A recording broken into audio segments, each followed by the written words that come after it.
Welcome to Mastering the Art of Success. I am Debbie Damasio, and we are here today with Will Steele. Welcome, Will. Thank you, Debbie. Thank you. It's great to be here. Thank you. Where are you coming from? We didn't get a chance to talk where you're coming, where you are. I am right on the west coast of Ireland in a place called Sligo, overlooking the ocean right now as we speak.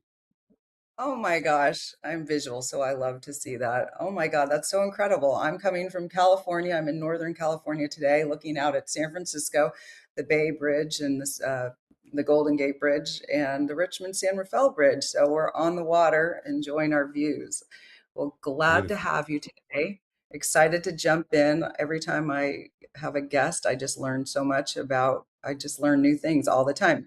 So, having coached with individuals from all walks of life, including CEOs, top business executives, entrepreneurs, rocket scientists, politicians, senior military and civil service personnel, psychologists, world champion athletes, celebrities, musicians, and religious leaders from all denominations, including Tibetan monks, Will has developed the unique ability to quickly identify what blocks people from being effective in producing breakthrough results.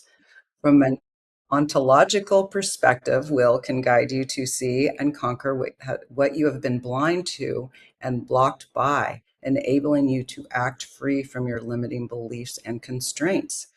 Earlier in life, Will graduated from the Royal Air Force College Cranwell with the Leadership Trophy, flew as a military pilot for 10 years, and then as a commercial pilot for 2 years, while fully able to think on his feet in highly challenging real life, dangerous situations.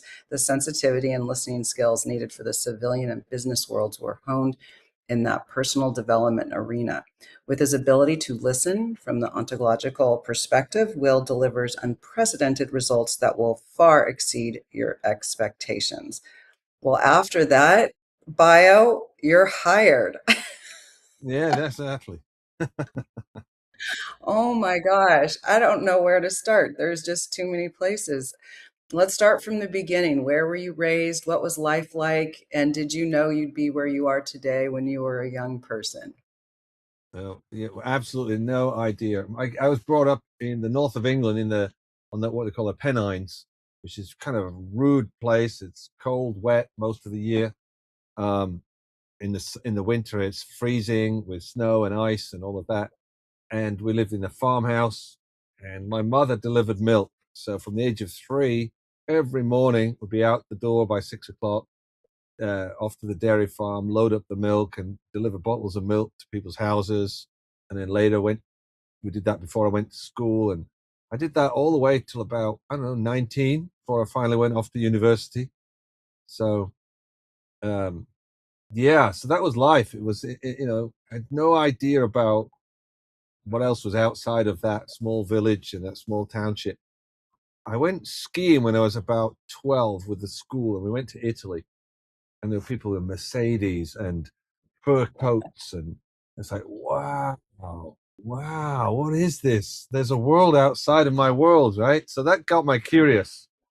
Okay. You know, yeah. And so I started to I've always been interested in people and different Mm. lifestyles. I mean, it's a long time ago, but I remember we had the first in my village. Everybody was white, right? For the first Asian family move in, and I was just wanted to get to know them, and was interested in their food and what their country's like, and all of that stuff. And that's never stopped. I've been all over the world now and led programs in many different countries to lots of different kinds of people and different cultures.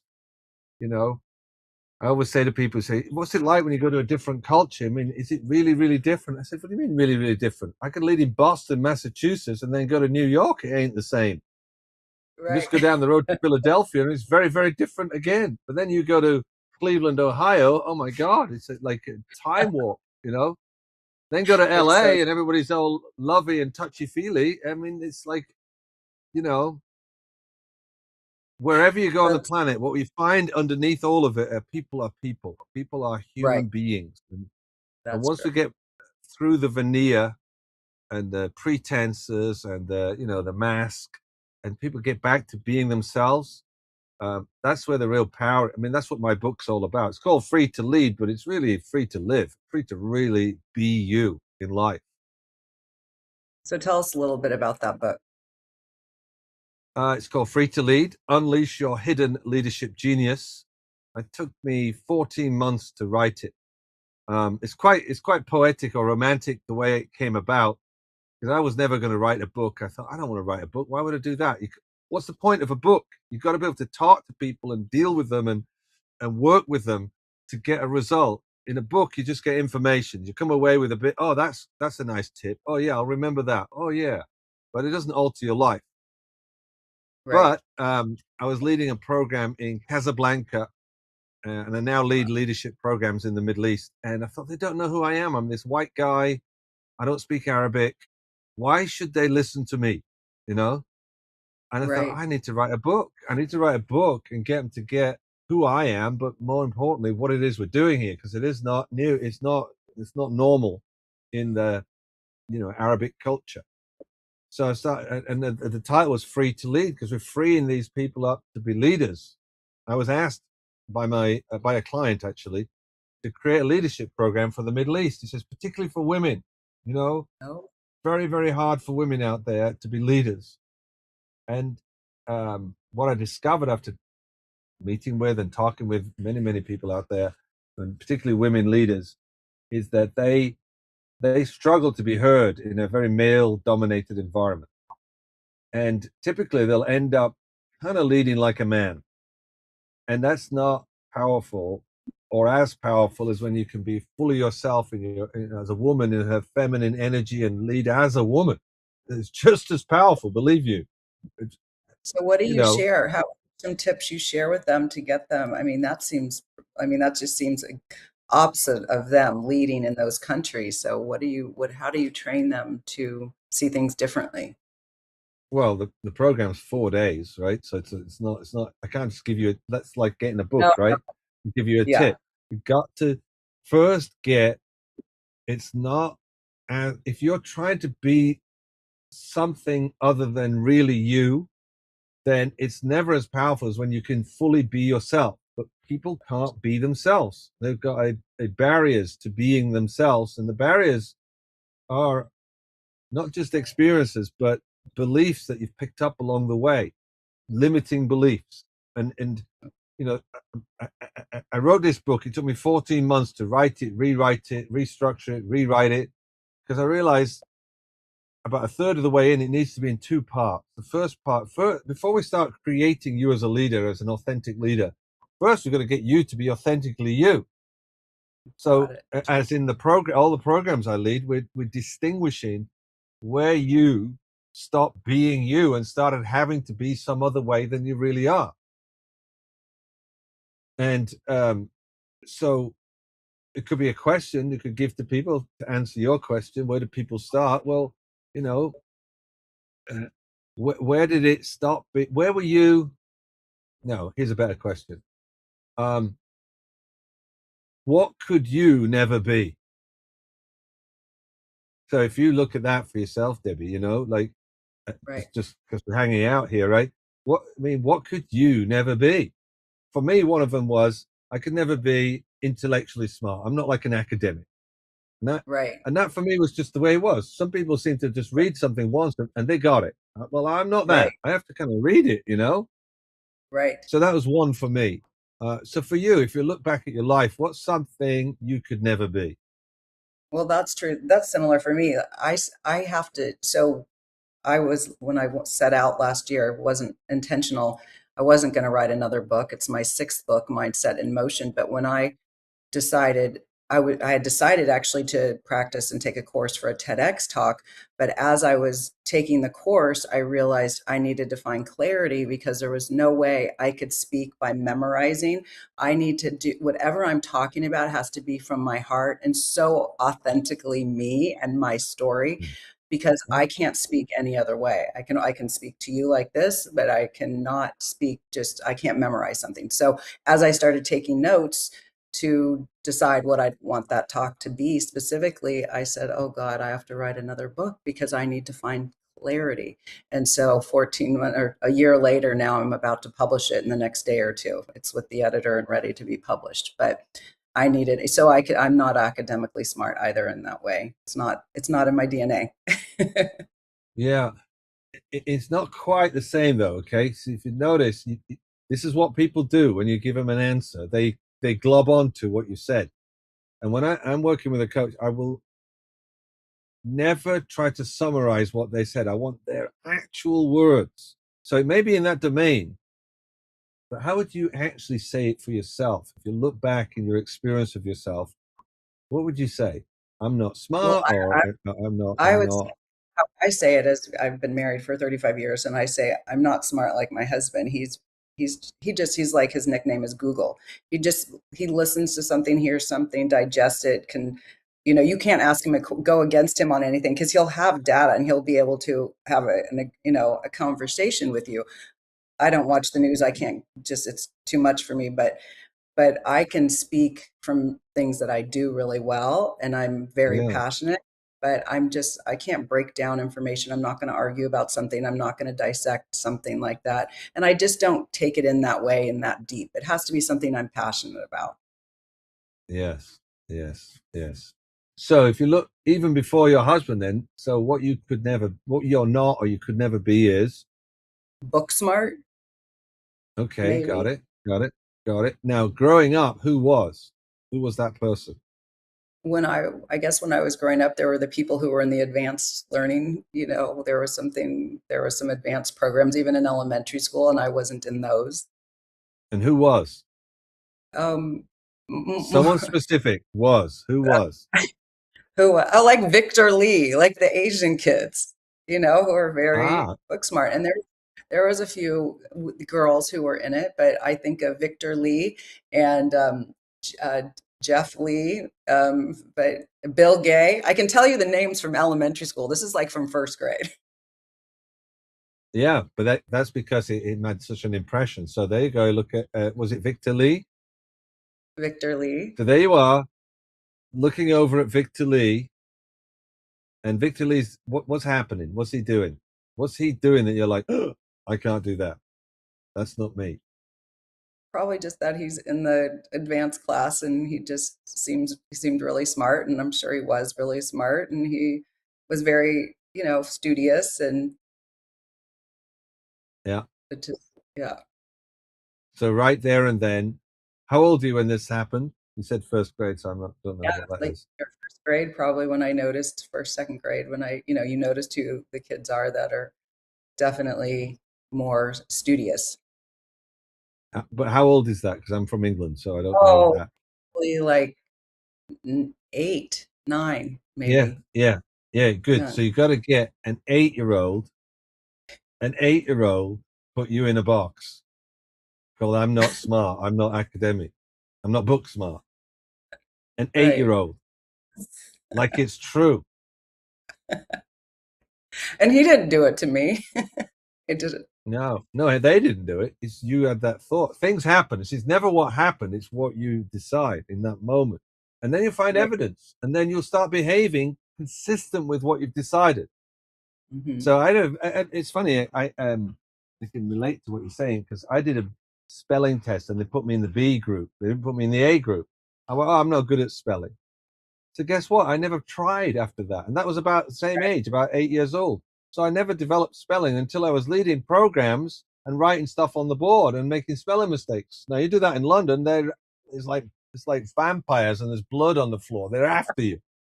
You know, you missed a comma there. What the hell? You don't put commas there. Who's that bloody? I mean, it's like Monty Python. It's hilarious. Um, so I go, oh, and I discovered there was the moment for me. There I was. I'm no good at spelling, so I obviously didn't do any more work on spelling. And all spelling is learning how to spell words, and Right. Right. they don't all follow the same rules. So you have to know which ones are different, and you learn. Now I can spell. There's some words I don't spell. I have to look them up, but I'm a way better speller than I ever was or thought I could be. Whereas you're not book smart. I bet you. Well, let me ask you: did you then? work harder at book stuff, or did you go and do other things?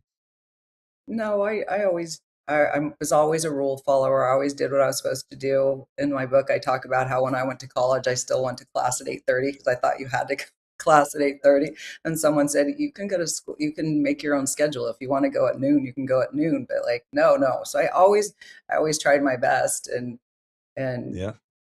you know, but I wasn't fooling around by any means. I was doing what I could. Mm. Yeah. Yeah. I thought maybe, given what you said, a couple of things similar about, I can speak from my heart and then, I would say emotionally or feelings based person, right? Versus Yeah, an intellectual sort of person. You're more in but you become that, you know, given you're not that. So when we're not that, we do that, the other, right. right? I mean, I Absolutely. don't know. I mean, this is very fast and we're moving quite quickly and just dipping in and out of stuff. Yeah, no, it's But all good. it's It's all interesting how we become limited and don't realize it. And that in my book, that's these limiting beliefs that we don't think we have limiting beliefs. right. It's not a limiting belief. I just am that way, or it is Right. that way, or they are that way. Versus you don't realize you made that up somewhere. Right. So you've coached such a wide range of high performers. What's the common thread that holds people back? What are some of those limiting beliefs?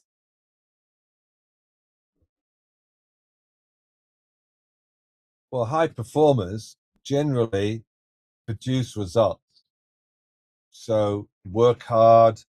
Um, uh, uh, really, yeah, I would say work hard is one of the common ones, right? Where people really work hard and they keep going and they never stop. They have to be the best, or they're competitive, which is what my one was. I was competitive, right?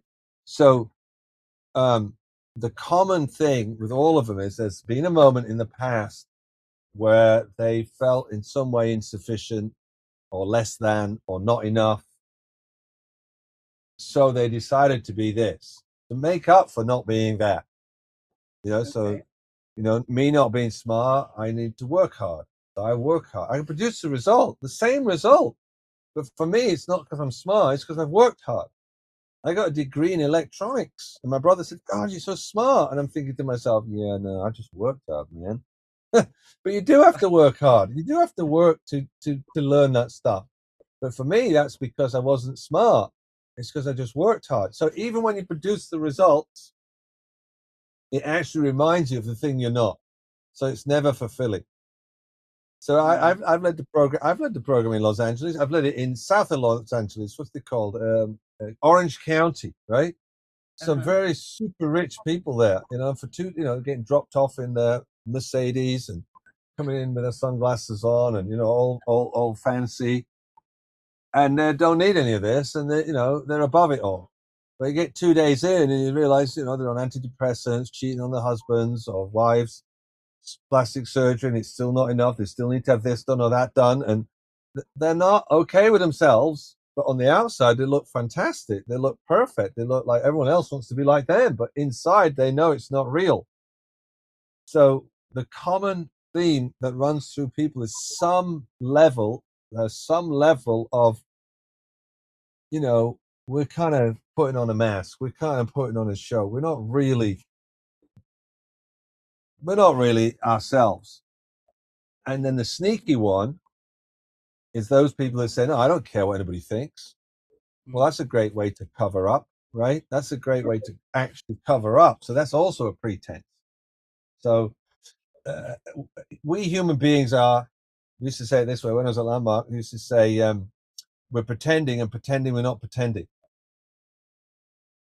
right. Now, how do you peel back the onion on that? So you figure this out, you figure out what these limiting beliefs are. What are some of the tools you use to help people get over that or to get through that door? Well, before you get to limiting beliefs, you got an access in to if you don't feel you can fully be yourself with a person or in a situation, you're not being the real you because you can be your full self. When you were Right. born, you were hungry. Everybody in the world knew you were hungry. You scream your head off. You got no problem. But then you get language and you start talking to yourself and you start making stuff up about them and about you. So the first the first sort of axis in isn't what's my limiting belief, it's where am I not able to just be myself? And with whom am I particularly not able to be with myself? And it's not them, it's that they're giving you an access to now inquiring into, going back and looking and seeing, where's this come from? Where did I stop? Where did I worry about what other people think? How long has that been going on? You know? And that was, it's an inquiry, so it takes some time generally. Um, um, but so if you read the book, you've got all the time in Yep. the world, right? You can read the book and you can take. People can read my book probably in about 3 or 4 hours, but I don't want you to read the book that way. I want you to read a chapter and let that digest for a couple of days and do the exercise, and then Right. come back and do another chapter. Um, um, because I wrote it that way. I wrote it in a way to peel back, as you said, the layers of the onion, to get Right. to what's actually the real you. Right. I love it. Well, I can't wait to read it. We'll be right back. We're going to go to a quick commercial break and we'll be right back with Will Steele. Did you know that your beliefs create your entire reality, but it's the subconscious beliefs that do most of the creating? Belief shifter and life coach Shiraz can help you identify those limiting beliefs and eliminate them, often in a single session. Like it was almost instant, like I had relief right away. Creating better health, relationships, careers, and finances. Let Shiraz help you step out of safety and into awareness. Definitely something's happening. It's like a flow inside. It feels good. Whether in person or online, Shiraz provides personal coaching, belief shifting. Visit Shiraz at energeticmagic.com or call 416-529-7429. Energetic Magic. Find your greater happiness. Be well. Be aware. Be magical.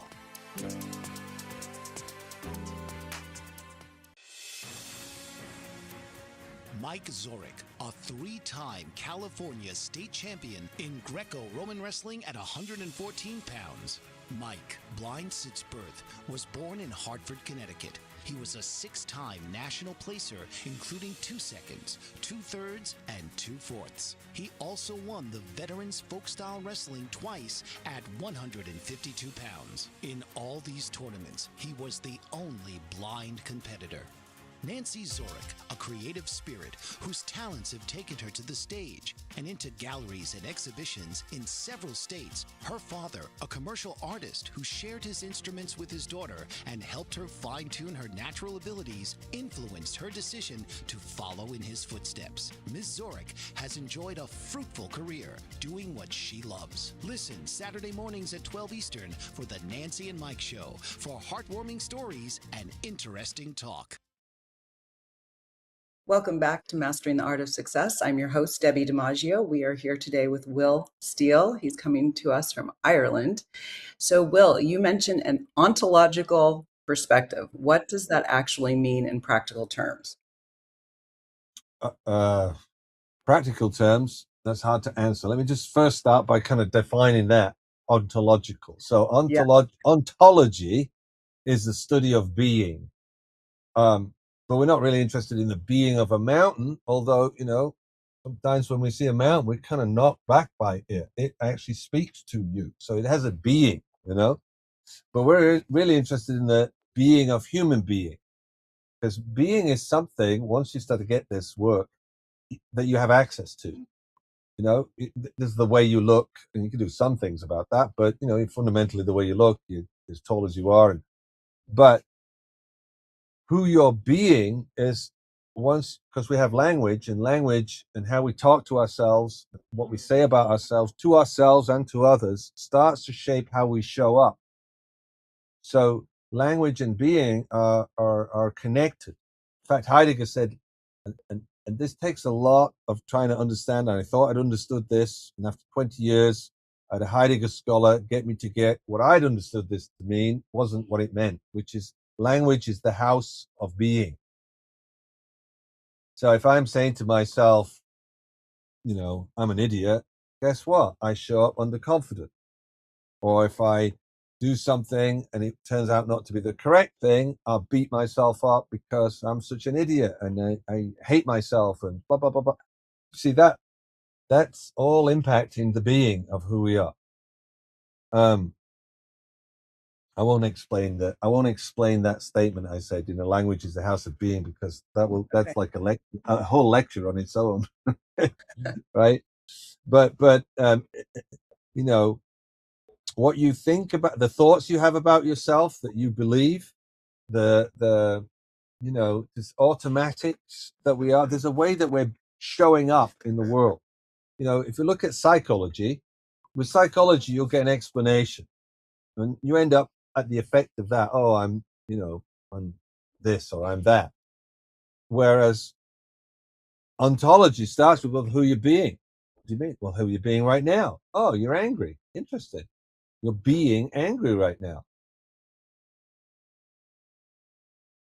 Now, there's a world of difference between I am angry and I have anger. I had a participant in a program I was leading in. I think it was in London. Yes, it was in London. And this guy, he wasn't quite suicidal, but he was having those thoughts because he was so sick of his experience of life.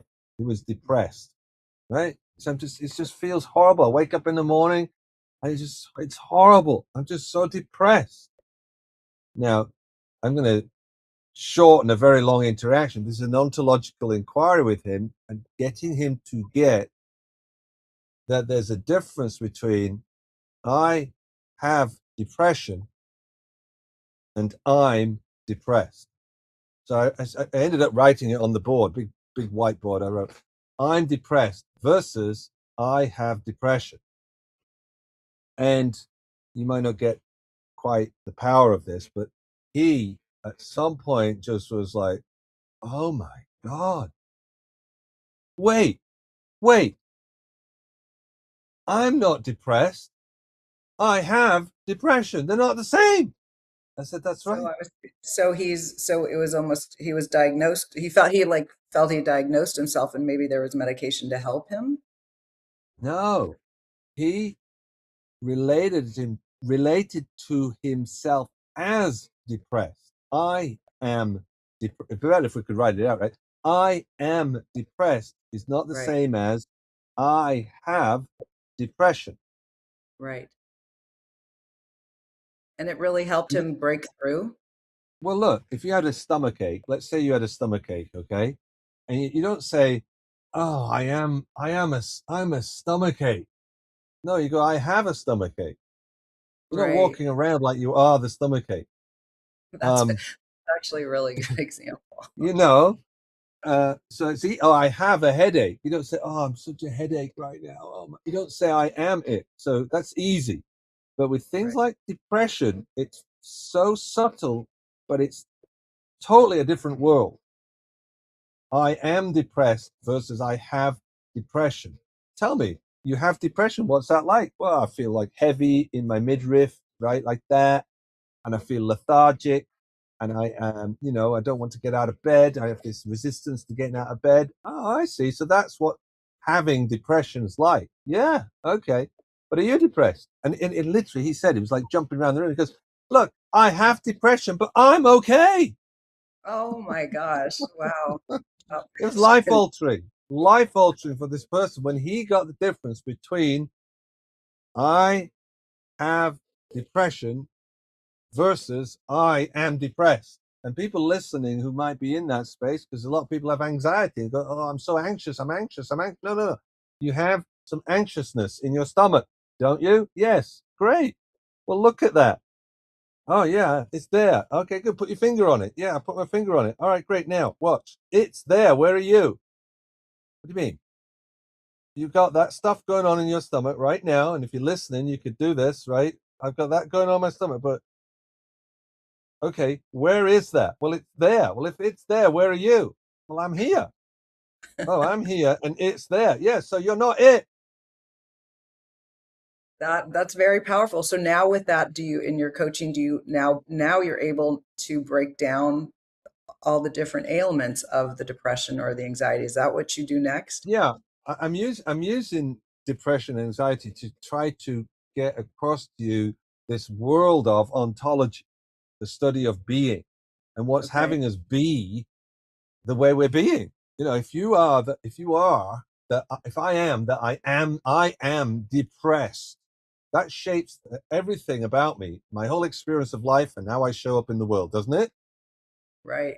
I could say the other day I was super stressed. I was just trying to get the book finished and the edits done, and I'm going back and forth with someone in Nigeria and I just Yeah, no control. I was so stressed out. But now if I say I have stress, it doesn't make me as stressed.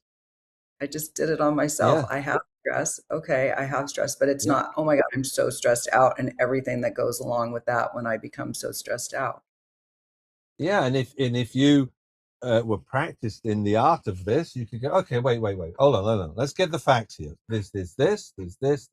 All right, great. And then there's that, and there's that, and there's that. Good. I can't get that one to that one.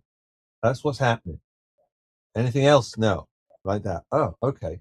And then you can breathe, right? Because you've got the thing outside of you to what it is, black and white. That's what we've got.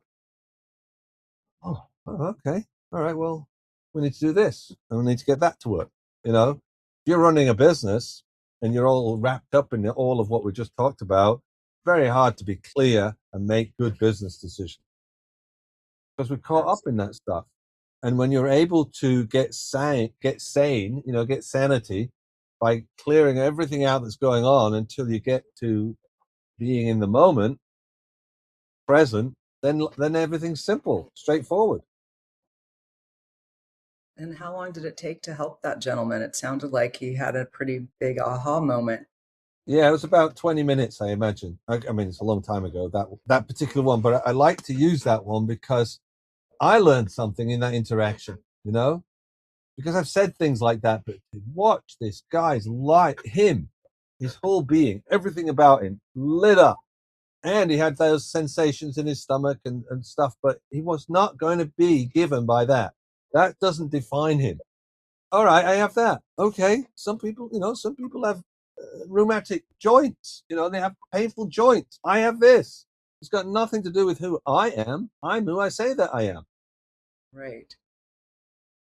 I love that. So you've operated in high stakes environments as a pilot. How has that shaped your coaching?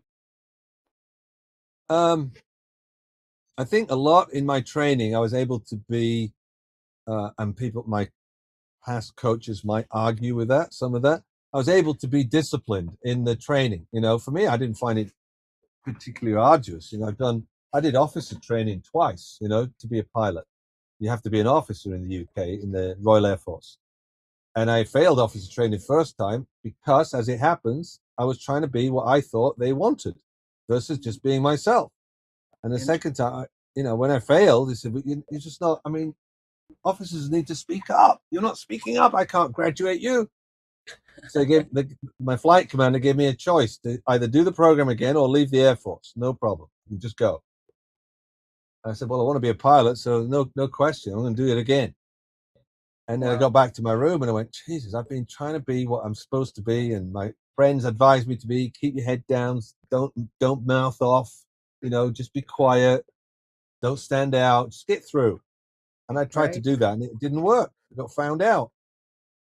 So I promised myself I was just going to be myself. I'm just going to be myself, and that's it. Too bad. If you don't like it, it's not meant to be.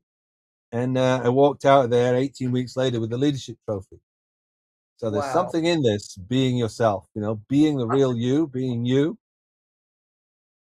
Absolutely. I talk about that a lot when I'm training. We have a real estate company, and when I'm training agents, the first thing I said is there's many agents in our community. Just be yourself, be your authentic self. I love your story. It really points to Thank you. that. Yeah, Abs- What's the biggest yeah. misconception about success? You've clearly worked with many, many successful people in all levels and all fields. What's the biggest misconception about success? What springs to mind when you say that is that there is somewhere to get. Mm. Like we're trying to get someplace. We're trying to get there. We're making it. We're on our way. We're nearly there. You find it's if you're climbing. I've done some mountain climbing, right? And you climb you think you're getting to the peak. You get to the top, right? And you know what? You couldn't see it, but there's another mountain. The mountain goes on behind you. Just it's called a false peak. And in people, oh man, it's a bit of a longer conversation, but it's like Okay. you go along and you get the result and it doesn't fix what you think that was going to fix, so for me, having to be the best was to make up for. I decided when I was 3 that I wasn't wanted. They didn't plan me as a baby. My dad told me, he said, we didn't plan you, and we already had 2 boys, so we thought it'd be nice to have a little girl, and you popped out. You should have been a little girl. I was like, oh man, they didn't want me in the first place, and they wanted a girl. Right, I'm the best. See, being the best, which is all linked to success and having to win, was my answer to make up for not being what I believed was I wasn't wanted. It's not what my dad said. He didn't actually say that. He said we didn't plan a baby. I mean, how many Right. babies are unplanned? So I spent my whole life having to do that, and every time I accomplished something, I accomplished some big stuff. I won all my school sports day races. I got the top apprenticeship in my engineering work, and then I got to university, then I got into the Air Force, and then I got to be a fast jet pilot and it was never it. I thought if I got fast jet wings, that would be it. I've made it, right? But I remember sewing them on when I got them. I got this big ceremony on, went upstairs to my room, came back down, and then looking around and going, oh, everyone else is wearing them. This can't be it. Now what? What? I was like, you need the next thing to go for, because unless you're going for something, because it's never it, and you've never got enough money, and you've never got enough accolades, and you've never got enough nice looking things. It never ever does it. So there's nothing wrong with being successful, Right. okay, but mostly the illusion is there's somewhere to get to, that Right. then I'll be happy, or then it'll be enough. But if it's inside of, if you haven't done the work, it's going to be inside of making up for something which you can never make up for. So it never fixes the thing. So how do you get, so I think of when you're talking, I'm visual, so you're getting to the top of the mountain, you're getting to the top where you're going to Yeah. finally relax, but you don't. So how would you break it down to a young person? Let's just break it down to a young person. How would you describe to success simply to them? We know it's not to get to this pinnacle because there's another mountain behind it.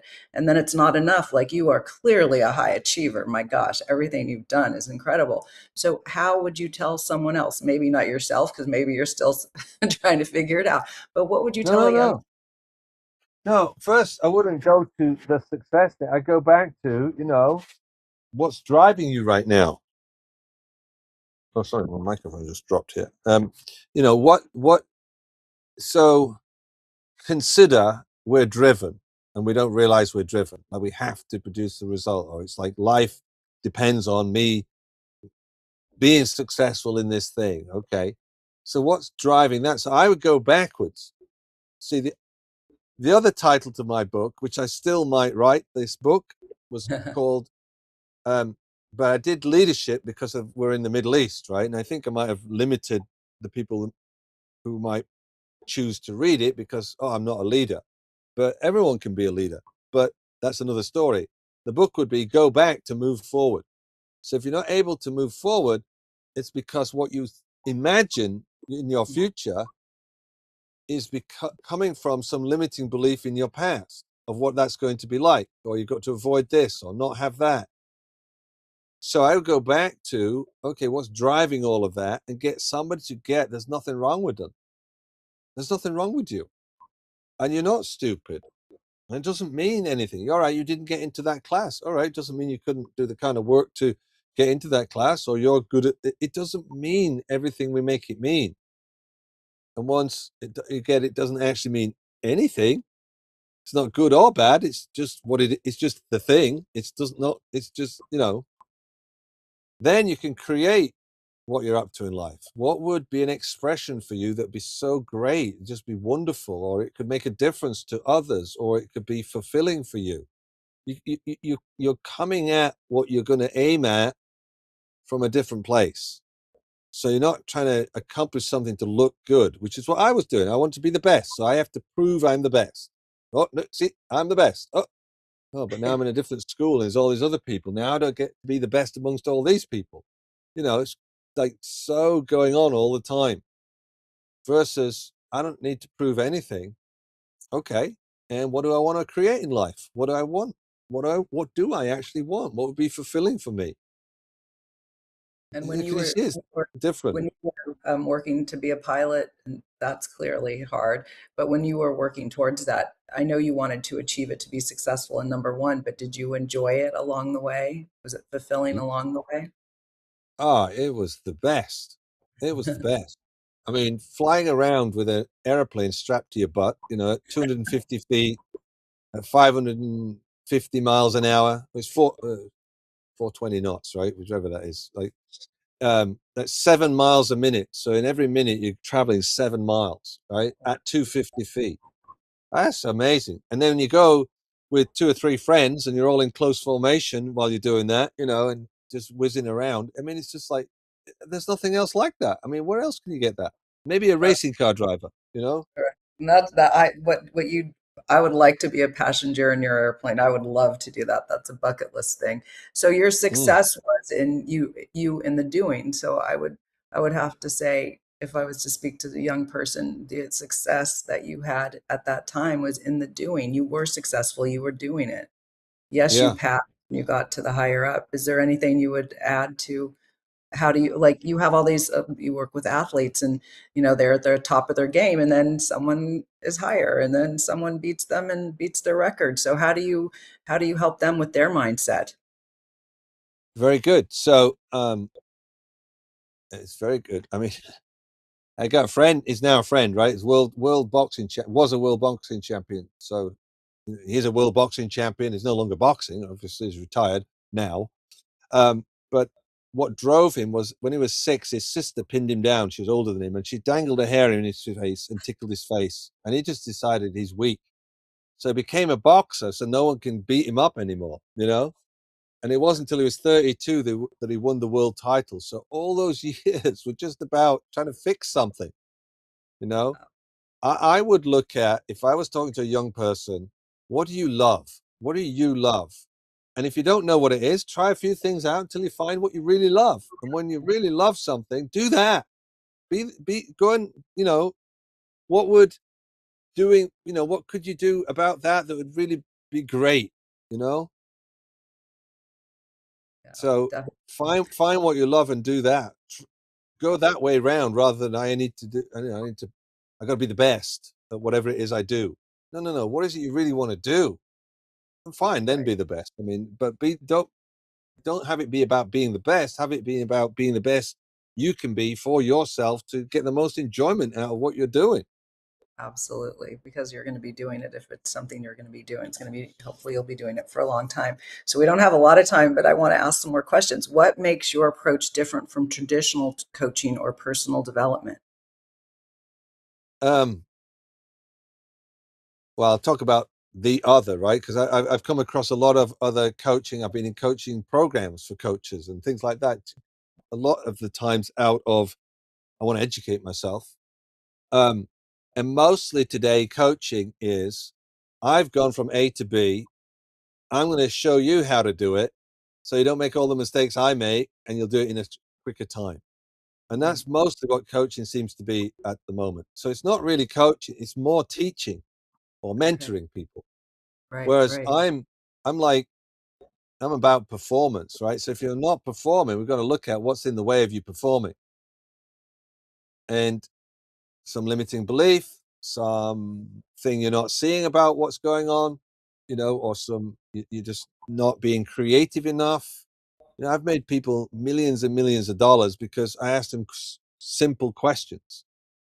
I had Right.